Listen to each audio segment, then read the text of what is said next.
Nos pas s'enfonçaient fidèlement dans le sable. Les vents salés nous piquaient le visage.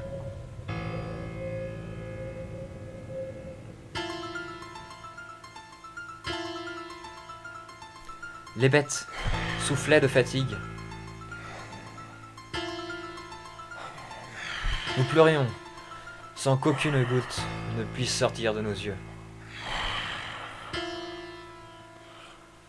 Le soleil terrassait toute joie, tout espoir de retrouver la civilisation. Les rayons ardents nous éblouissaient lorsque nous voulions lever les yeux sur l'horizon à la recherche d'une oasis, d'un peu de réconfort, d'une trêve à cet interminable périple, sans d'autre but, désormais, que de trouver un sauveur.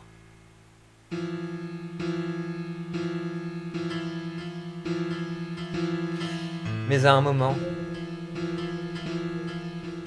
nos dromadaires se mirent à courir.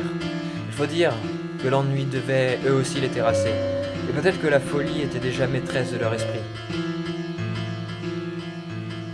Le rythme de leur course s'accélérait, le son ouaté de leurs appuis devint terrifiant, psychédélique. On entrait dans un autre monde, hypnotique.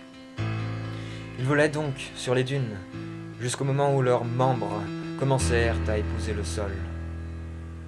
Ils s'y engouffrèrent, peu à peu, mais inexorablement.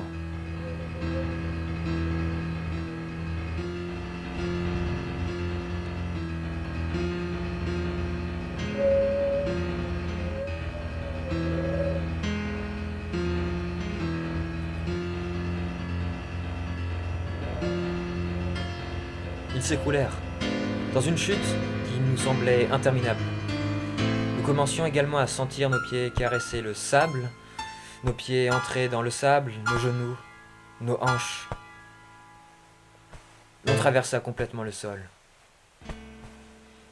Perdus quelques instants, nous nous relevions. Nous allumâmes rapidement un feu pour découvrir un tunnel qui nous semblait une œuvre d'humains antiques. La surface était encore atteignable, mais il nous aurait fallu de longues heures pour la rejoindre. Les fresques tapissaient les murs de grès et de granit.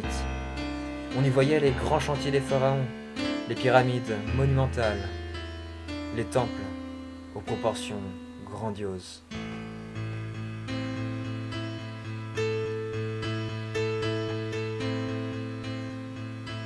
Plus nous avancions dans ces boyaux, plus la fraîcheur revenait.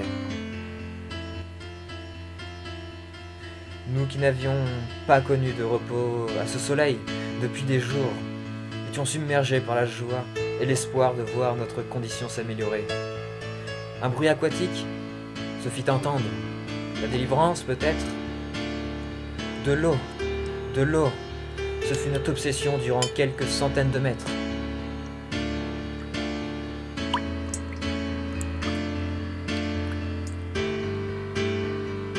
Notre lancée s'écroula sur une fontaine.